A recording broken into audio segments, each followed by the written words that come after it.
মানে সপ্তাহতে তেখেতে এটা ঘোষণা কৰিলে যে প্ৰাদেশিকৰণ কৰা হ'ব আৰু আমাক ডিপ্ৰাইভ কৰি ৰখা যিখন 17-18 পদ প্ৰাদেশিকৰণ আইন এই আইনখনৰ পূৰ্ণাংগ সংশোধন কৰিব।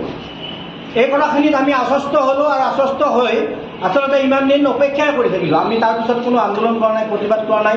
চৰকাৰখনৰ ওপৰত বা মাননীয় মুখ্যমন্ত্ৰী মহোদয়ৰ ওপৰত আমাৰ আস্থা আছিল আৰু সেই আস্থা অটুট ৰাখি আমি আন্দোলন বা কিবা নকৰাকৈ কেৱল শিক্ষামন্ত্ৰীৰ লগত আলোচনা কৰি থাকিলোঁ একেখিনি কথা। এই 17-18 আইনখনৰ যিকেইটা দফাই আমাক আচলতে বহিষ্কৃত কৰি ৰাখিছে বা আমাক বঞ্চিত কৰি ৰাখিছে, এতিয়া সংশোধনৰ নামত মাননীয় শিক্ষামন্ত্ৰী মহোদয়ে বিধানসভাত যোৱাকালি এখন বিধেয়ক মানে উপস্থাপন কৰিছে। এই বিধেয়কখনত মানে 17-18 যিখন পদ প্ৰাধিকৰণ আইন, এই আইনখনৰ প্ৰতিটো দফা পুনৰ লিখিছে। তাৰমানে একো সংশোধন কৰা নাই, কোনো এটা দফাই সংশোধন নকৰাকৈ কেৱল আপোনালোকক কওঁ যে 17-18 চনত বিদ্যালয়খন প্ৰাদেশিকৰণ হ'ব লাগিলে 6 চনৰ আগত মাটি লাগে শিক্ষানুষ্ঠানখনৰ নামত। এতিয়া এই আইনখনত আকৌ সেই কথাটোকে লিখিছে যে 6 চনৰ আগত মাটি লাগিব, 9-10 ইউডাইচ লাগিব। আকৌ এই আইনখনত সেই কথাটোকে লিখিছে 9-10 ইউডাইচ লাগিব। শিক্ষকৰ নিযুক্তিৰ তাৰিখটো আছিল যে 31/12/2010। আকৌ এতিয়াও এইখন আইনত লিখিছে যে 31/12/2010 লাগিব। তাৰপিছত ছাত্ৰ ছাত্ৰীৰ যিটো সংখ্যা, এই সংখ্যাটো মানে হাইস্কুলৰ ক্ষেত্ৰত 25 জন এপিয়াৰ হ'ব লাগে। এইবাৰ সেই 25 জনে এপিয়াৰ হ'ব লাগে। LPMEৰ ক্ষেত্ৰত 30 জন ছাত্ৰ ছাত্ৰী লাগে, সেই 30 জন ছাত্ৰ ছাত্ৰীয়ে লাগিব। হাইস্কুলৰ মানে 25 জনৰ এপিয়াৰ হৈ আছে 30% পাছ কৰিব লাগিব, ছিনিয়ৰ ছেকেণ্ডাৰীত 30% পাছ কৰিব লাগে। সেইটোকে আকৌ লিপিবদ্ধ কৰিছে। অৰ্থাৎ 17 চনৰ যিখিনি আইনৰ দফা, এই দফাখিনি সেইটো সংশোধন, এইটো আজব কাহিনী। এটা মাননীয় মুখ্যমন্ত্ৰী মহোদয়ৰ বিবেক বিবেচনা কিবা আছেনে নাই আমি আচলতে সন্দিহা লৈছোঁ। বাক্য এটা নতুনকৈ লিখিলে সেইটো মানে সংশোধন নুবুজাই নহয়, আমাক গুপ্ত সাজিব খোজা হৈছে। মাননীয় মুখ্যমন্ত্ৰী মহোদয়ে জানুৱাৰী মাহৰ প্ৰথম সপ্তাহতে তেওঁ চিঞৰি ফেচবুক লাইভত বিভিন্ন মিডিয়াত কৈছে যে এইবাৰ আমাৰ একেবাৰে শিথিল কৰিব, শিক্ষানুষ্ঠানখনৰ নামত কেৱল এখন কাগজ থাকিলেই আইনখন মানে শিক্ষানুষ্ঠানখন প্ৰাদেশিকৰণ হ'ব। এতিয়া তেওঁ তাতে লিখিছে আৰু মাটিৰ কথা লিখিছিল যে বসুন্ধৰাত যিসকলে এতিয়া এপ্লাই কৰিও মাটি পাব তেওঁলোকেও প্ৰাদেশিকৰণ পাব, কিন্তু আইনখনত লিখিছে যে 1-1-6 আগত মাটি থাকিব লাগিব, তেতিয়া শিক্ষানুষ্ঠানখনে প্ৰাদেশিকৰণ পাব। এনেধৰণৰ কথাবিলাকেৰে আচলতে এখন ঠেপু ভাওনা এখন আইন উপস্থাপন কৰিছে। আমি যোৱাকালি গধূলি মাননীয় শিক্ষামন্ত্ৰী মহোদয়ক লগ ধৰিছোঁ, আমাৰ গোটেই কথাখিনি কৈছোঁ। আমাৰ কথা হ'ল কেইটামান আমাৰ দাবী আমি দীৰ্ঘদিন কৰি আহিছোঁ। মাননীয় শিক্ষামন্ত্ৰী মহোদয়ৰ লগত 5 বছৰ সেইকেইটা কথাকে আলোচনা কৰিছোঁ আৰু তাৰ ভিতৰত এটা দাবী আছিল যে মাননীয় মুখ্যমন্ত্ৰী মহোদয়ৰ লগত আমাক আলোচনা কৰাই দিব লাগে। মুখ্যমন্ত্ৰী মহোদয়ৰ কিয় সাহস নহয় আমাৰ এই সংস্থাটোৰ লগত আলোচনা কৰিবৰ কাৰণে আজিৰ তাৰিখলৈকে। আৰু শিক্ষামন্ত্ৰী মহোদয়ক বাৰে বাৰে কওঁ আপুনি যদি নোৱাৰে আমাক মুখ্যমন্ত্ৰী মহোদয়ৰ লগত লগ কৰাই দিয়ক।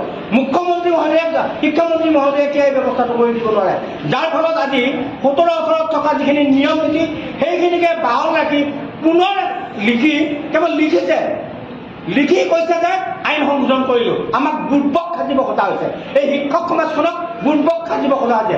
এনেকৈ বান্দৰ নচুৱাই দি আমাক নচুৱাই আছে দীৰ্ঘদিন ধৰি। আমাৰ আৰু 4-5 বছৰ মানে কি বয়স আছে। ইয়াৰ পিছত যদি আকৌ তেওঁলোকে আকৌ চৰকাৰ যোৱাকালি গধূলি কৈছে এইবাৰ এইখিনি হৈ যাওক, তাৰপিছত আকৌ নেক্সট আপোনালোকৰ কাৰণে এমেণ্ডমেণ্ট কৰিব। মোৰ 55 বছৰ বয়স, তেওঁলোকে চৰকাৰ গঠন কৰি আমাক আৰু কেতিয়া চাকৰি কৰিব আৰু কিমান দিন আমি যাতনা কৰিব লাগিব। তাৰপিছত এই মাননীয় হিমন্ত বিশ্ব শৰ্মা মহোদয়ৰ মন গলিব, মানৱতা বোলা বস্তুটো হৃদয়ত জাগিব। তেওঁ মানৱতা আছেনে নাই? অসমীয়া মানুহৰ বিনামূলীয়া আঁচনি দি গোটেই ৰাজভঁৰাল উদং কৰিছে। ধাৰ লৈ অসম চৰকাৰখন জুৰুলা হৈ গৈছে। আমাক কিয় নোৱাৰে? আমি ভিক্ষা খুজিছোঁ নেকি? আমি 20 বছৰ 30 বছৰ বিনামূলীয়াকৈ শিক্ষকতা কৰিছোঁ, এনে খোজা নাই নহয়। আমি এনেই খুজিছোঁ নেকি চৰকাৰখনক? আমি কৈছোঁ যে একাউণ্টত 2000 ভৰাই দিয়ক, 1000 ভৰাই দিয়ক, এনেকৈ কৈছোঁ নেকি? আমি অৰুণোদয় বিচৰা নাই, আমি PM কিষাণ বিচৰা নাই। আমি দীৰ্ঘদিন শিক্ষকতা কৰিছোঁ, আমাক প্ৰাদেশিকৰণ কৰিব লাগিব। আমাৰ দাবী কেইটামান আছে, এইখিনি মানিব লাগিব, অন্যথা কিন্তু আমি আন্দোলন নকৰোঁ। আন্দোলন নকৰে এইখন চৰকাৰৰ ওচৰত আন্দোলনৰ কোনো মূল্য নাই। আন্দোলন কৰা মানুহক তেওঁলোকে ঘৃণা কৰে, সন্মান নকৰে। শিক্ষক বুলি আমাক সন্মানে নকৰে, আন্দোলন কৰিলে আৰু সন্মান নকৰে। তেওঁলোকে আমাৰ দাবীকেইটা যোৱাকালিও আমি গধূলি শিক্ষামন্ত্ৰী মহোদয়ক কৈছোঁ, আজিও সংবাদ মাধ্যমৰ জৰিয়তে গোটেই অসমৰ ৰাইজ দল সংগঠন সকলোকে এই বিষয়ত মাত মাতিবৰ কাৰণে আমি অনুৰোধ কৰিছোঁ।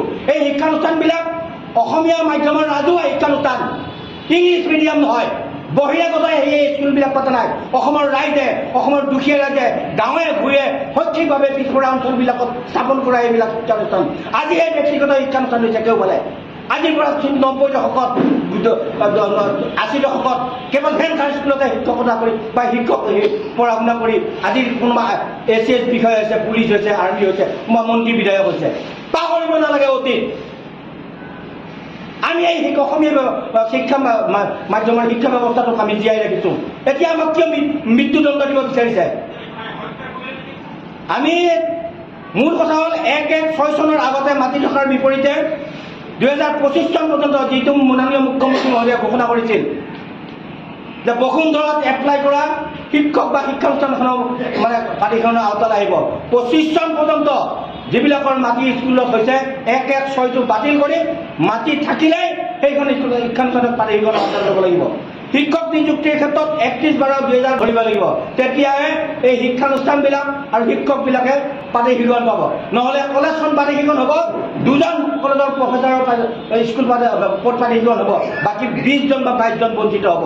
আজি কান্দি কৰিছে শিক্ষকসকলে। অলপ হৃদয়ঙ্গম কৰিব লাগে। ডাইস্কুল 9-10ৰ বিপৰীতে কিন্তু 18-19 ধৰিব লাগিব। 9-10ৰ ডাইস্কুলৰ স্কুল ইতিমধ্যে 13 চন আৰু 21 চনত পাতিখন কৰা শেষ হৈছে। এই সাধাৰণ কথাটো তেওঁলোকৰ মানে হৃদয়ত হেৰি নহয়। ছাত্ৰ ছাত্ৰীৰ সংখ্যা 30 জনৰ পৰিৱৰ্তে 25 জন কৰিব লাগিব, কাৰণ এতিয়া চৰকাৰী মাধ্যমৰ শিক্ষানুষ্ঠানতে ছাত্ৰ ছাত্ৰী নাই। আমি ভেঞ্চাৰ স্কুলত ছাত্ৰ ছাত্ৰী কেনেকৈ ধৰি ৰাখিম? আমাৰ শিক্ষানুষ্ঠানবিলাকৰ পৰা মিড ডে মিল কাটি দিছে, কিতাপ নিদিয়ে আমাক, চাইকেল নিদিয়ে আমাৰ ছাত্ৰ ছাত্ৰীসকলক। তাৰপিছত 30 জন লাগিবই বুলি মানে কৈ থাকিলে আমি ক'ৰ পৰা আনিম 30 জন ছাত্ৰ ছাত্ৰী? আজিৰ পৰা 10 বছৰ আগত 5 বছৰত আমাৰ শিক্ষানুষ্ঠানবিলাকত 100, 150, 200, 300 এনেকুৱা শিক্ষাৰ্থী আছিল। এতিয়া আমি সেই শিক্ষাৰ্থীবিলাক ধৰি ৰাখিব পৰা নাই। উত্তীৰ্ণৰ হাৰ যিকোনো 3 বছৰত 30% বিচাৰিছে। এই 30%টো 20% কৰিব লাগিব। কলেজৰ ক্ষেত্ৰত 15 জন ছাত্ৰ লাগিব বুলি কৈছে। 15 জন ছাত্ৰ কোনো কাৰণত নাথাকে। 6 ছেমিষ্টাৰত 10 জন 8 জন এনেকুৱা থাকে। 10 জন ছাত্ৰ ছাত্ৰীক ধৰি কলেজবিলাকৰ শিক্ষকবিলাকৰ পদবিলাক পাতিখন কৰিব লাগিব। এইখিনি আমাৰ মূল দাবী। এই দাবীখিনি যদি পূৰণ কৰি বা এই দাবীখিনি মানি লৈ যদি আইনখন সংশোধন নকৰে, ভেকু ভাওনাডাল কৰিব নালাগে, নাটক কৰিব নালাগে, আৰু পাতিখন নামত নাটক কৰিব নালাগে। আমি শিক্ষানুষ্ঠানবিলাক দৰকাৰ হ'লে ভাঙি পেলাম, তালা লগাই দিম।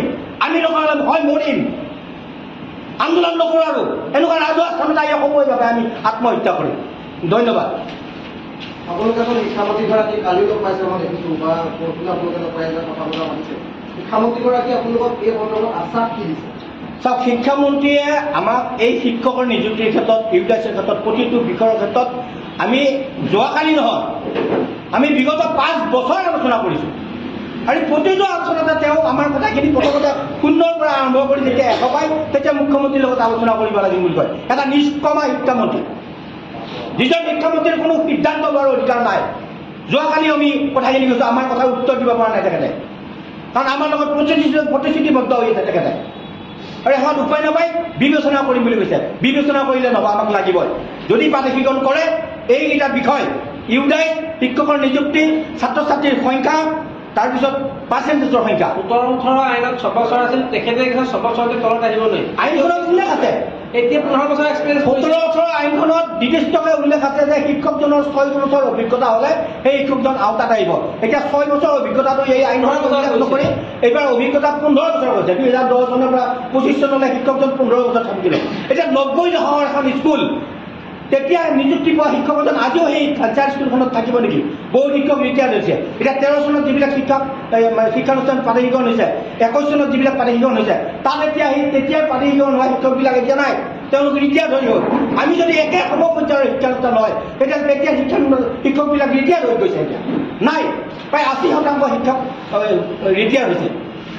তাত আমি নতুন নতুন শিক্ষক দি পেলাই আজি 10 বছৰ বা 12 বছৰ, 7 বছৰ, 8 বছৰ আমি শিক্ষানুষ্ঠানখন চলাই আছোঁ।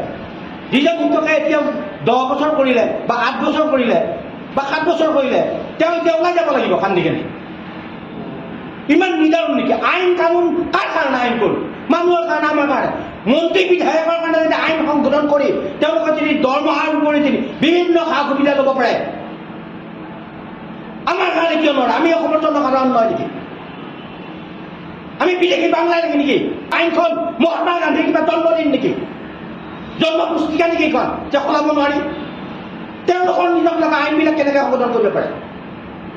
মন্ত্ৰী বিধায়কৰ সুবিধাৰ কাৰণে আইন যেতিয়া সংশোধন কৰিব লাগে তেতিয়া মনে মনে তেওঁলোকে কিয় সংশোধন কৰিব পাৰে? তেতিয়াতো বিৰোধী বিধায়কৰো কথা নাই, শাসকীয় দলৰো কথা নাই, মন্ত্ৰীৰো কথা নাই, বিধায়কৰো কথা নাই।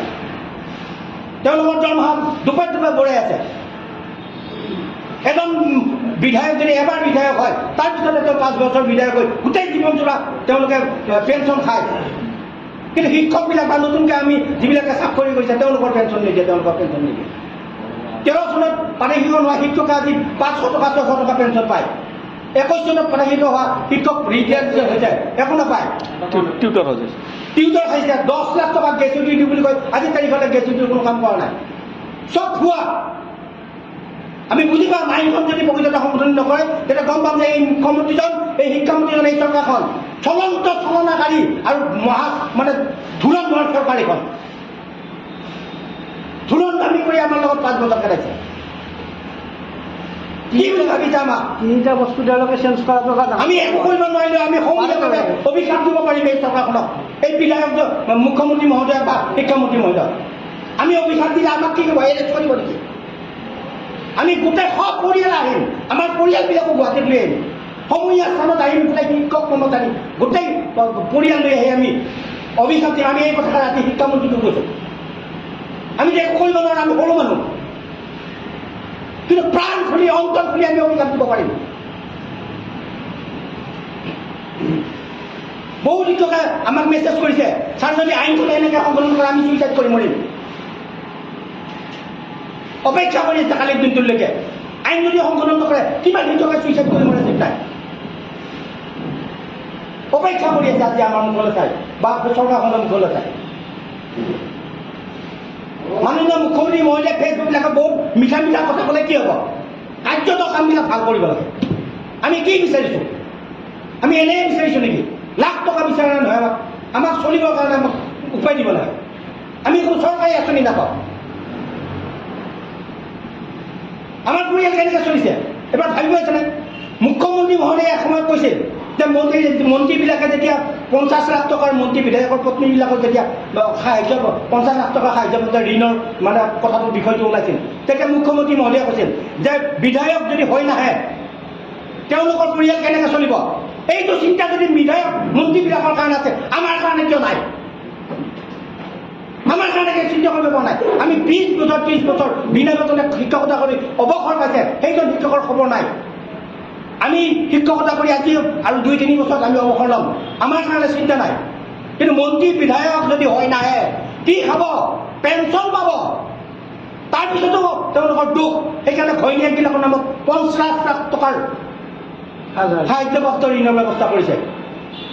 আমাক 50 লাখ নালাগে, আমি কৰি থকা কামৰ মূল্য দিয়ক। আমি বেয়া কাম কৰা নাই, চোৰ কৰা নাই, ডকাইত কৰা নাই।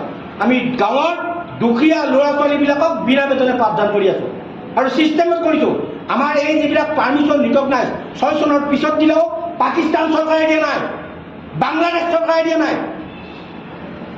মাননীয় হিমন্ত বিশ্ব শৰ্মা মাননীয় বৰ্তমানৰ মুখ্যমন্ত্ৰী, তেওঁ অদ্বিতীয় শিক্ষামন্ত্ৰী।